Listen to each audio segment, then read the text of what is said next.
পূর্ব শত্রুতার জেরে আমার ছোট ভাইকে মারা নিয়ে একটি ঘটনা ঘটেছিল। তারপরে কিছু কলাবাগানের সন্ত্রাসীরা আছে, তারা আমার বাসায় আমার ওয়াইফের গলায় ছুরি ধরে তাকে আমাকে মারা ধরার হুমকি দামকি দিছে, এবং কি আমাকে ফেসবুকে পোস্ট করছে, আমার ছবি টবি নিয়ে পোস্ট করছে যে আমাকে মেরে পিস পিস করে ফেলবে।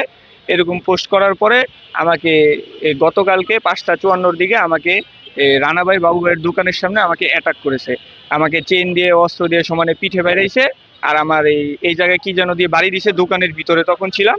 আমার এই জায়গায় বাড়ি দিয়ে আমার এটা ফাটাই ফেলছে, এখানে 8টা সিঁড়ি লাগছে। আর দোকানেও কিছু লুটপাট করছে। তারপরে ওরা যখন দেখছে লোকজন জমে গেছে, তখন ওরা দৌড়ায় পালায় চলে গেছে। এটা ওদের পুরো পরিকল্পিতভাবে এটা আমাদের উপরে অ্যাটাকটা করা। কারণ এই জায়গায় কিছু লোক আছে ওদেরকে শেল্টার দেয়, যার মাধ্যমে ওরা বিএনপির নাম ভাঙায় যে ওরা বিএনপি করে, কিন্তু আদৌ ওরা প্রকৃত বিএনপি না, ওরা ছিনতাই করে বেড়ায়। এর আগে ওদের 3-4টা মামলা আছে, ওগুলা জিটিউ করা হয়েছে, ওগুলার পরবর্তী কোনো অ্যাকশন নেওয়া হয় নাই। এখন আমরা চাইতেছি আমাদের এটা যাতে মামলা নেওয়া হয় এবং আইন যাতে আমাদের এটা ন্যায্য বিচার করে দেয়।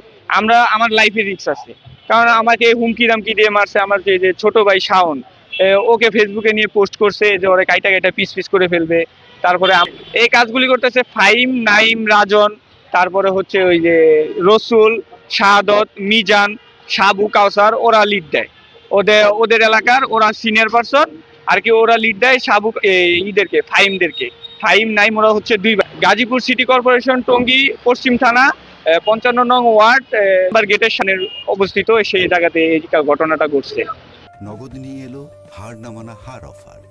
সর্বনিম্ন 10,000 টাকা রেমিটেন্স নগদে পাঠালে থাকছে স্বর্ণের হার জেতার সুযোগ।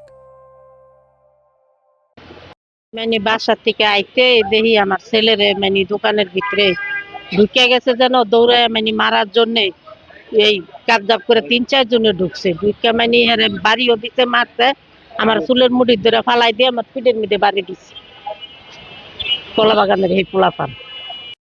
আমি কলাবাগান হামিমের 3 নাম্বার গেটের সামনে আমার দোকান আছে, বিকাশের দোকান। আমি দোকানদারি করি। গতকাল 5:55 দিকে আমার ভাই দোকানে বসা ছিল। রাকিব আমার দোকানের সামনে আসছে, পরে পরিকল্পিতভাবে ওরে হামলাটা করে। এর পিছনে কারো হাত আছে, এই যাচাই করবে পুলিশ, আমি আশা করি। এর পিছনে কার হাত আছে, কে লিড দিছে তাদেরকে। আমার দোকানের সামনে আসছে, তারপর ওরে মারধর করছে, ও আমার দোকানে আশ্রয় নিছে। পরে ওরা আমার দোকানের ভিতরে ঢুকে ওরা মারছে। আমার দোকানের টাকা পয়সা ক্যাশ 2,75,000 টাকা ছিল, টাকা নিয়ে গেছে। সিগারেট ছিল, সিগারেট নিয়ে গেছে, আর কিছু মালপত্র নিয়ে গেছে।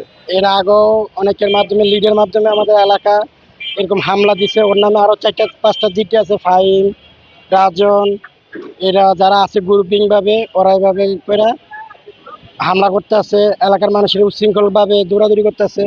আরো অনেক মামলা টামলা আছে। পুলিশের কাছে একটাই রিকোয়েস্ট, যে পূর্বের যে মামলাগুলো আছে, এখন যে মামলাগুলো হইতেছে, মামলা একটাও নিতে আছে না, সব জিটি মাধ্যমে দেখতেছে। এগুলোর ভালো করে তদন্ত করে মামলার হাতে নিয়ে ওদের উত্তম একটা যে শাস্তি আছে, ওই শাস্তিটা দেওয়ার জন্য আমার আকুল আবেদন আইন শৃঙ্খলা বাহিনীর কাছে।